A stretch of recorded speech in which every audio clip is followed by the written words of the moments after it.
Hello everyone, and welcome back to a brand new day of Road to TCG Worlds 2019. Thank you so much for joining me today, guys.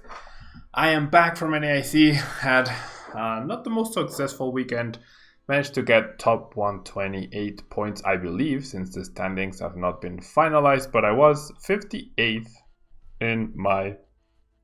Jesus, camera. I was 58th in my orange flight, right? Which I'm hoping is enough to get me to 128, because if you double that, then 116th place, there were 112 masters on day 2, so I'm hoping I was able to clinch one of those 16 spots with my 6-3 record.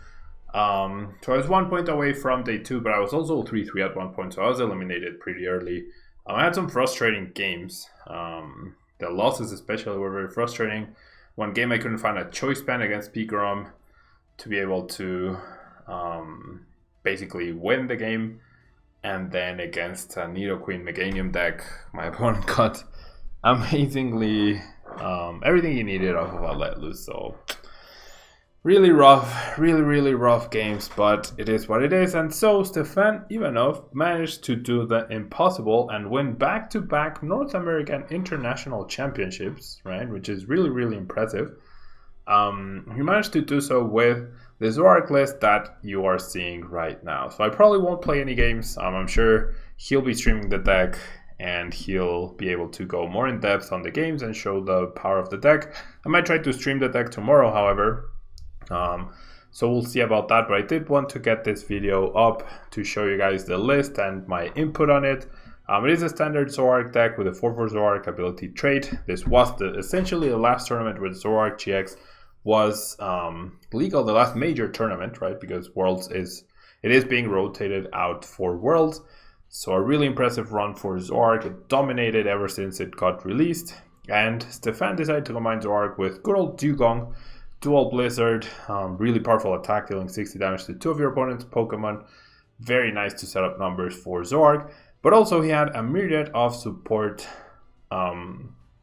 Pokemon such as Giratina. With the Distortion Door ability, he essentially had an extra 10 damage on 2 of his opponent's Pokemon and was able to pick off 70 HP basics with the combination of Distortion Door plus Dual Blizzard. He also had Resetting Hold Marshadow in order to eliminate Prism Star Stadiums, and also had Wreck Knuckles, which I did see him use, I think, once or twice, which deals extra damage if there's an Ultra Beast in play, which is really cool. But this is basically there to remove stadiums. He also used a 1/1 Naganadel-GX, because with the triple acceleration energy you can actually Stinger GX. So the strategy behind Naganadel-GX was you would use Zoroark to hit into a tag team Pokemon, right? So they're damaged and then they KO whatever. It's fine if they go down to even 1 prize, because eventually you Stinger GX, you reset, right? The prizes, both players shuffle their prize cards into a deck, and then each player puts the top 3 cards of their deck face down as their prize cards, right? So a really nice way to reset a game, make a comeback, but also like you take 3 prizes, right? Even if you're at 6, you take 3 prizes, and then that previously damaged tag team, you are able to poke it again, knock it out, and then you win the game. So that was the purpose of the Naganadel-GX. Obviously Beast Rage would have only dealt a maximum of 20 damage, as the deck only plays 1 Naganadel-GX. Maybe it could have done 40 damage if you evolve Ditto from Naganadel-GX, and then you have the Poipole on the bench. But it's impossible to use Jet Needle. Beast Ray is underwhelming, so this was the GX attack of choice in many situations against the tag team decks. He also had Persian-GX to activate Catwalk. When a GX is knocked out, you can search for 2 cards, which is really powerful. And then with 24 Pokemon in the deck, Vengeance can be powered up quite quickly. And Slashback GX is also a pretty powerful attack to have. And then he had double Tapu Lele, 1 Mew and 1 Dedenne for support, along with the Mew and the Alolan Muk line, of course. Then he had the Lillie engine, but interestingly enough, he chose to go 4 Nest Ball, 4 Communication, and 3 Ultra Ball rather than 4 and 3, which is what we usually see.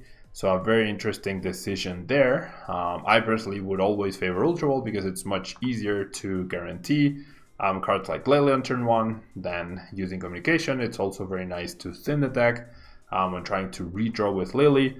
And then supporters wise, he had the 4 Lillie, the 2 Judge to disrupt opponents, the triple Guzma to make sure you're targeting the right Pokemon, and then the 1 of Tate Liza in order to either shuffle, right, kind of like a Cynthia, but also having the ability to switch your active Pokemon with one of your bench Pokemon made it so that your Alolan Muk was not easily trapped in the active.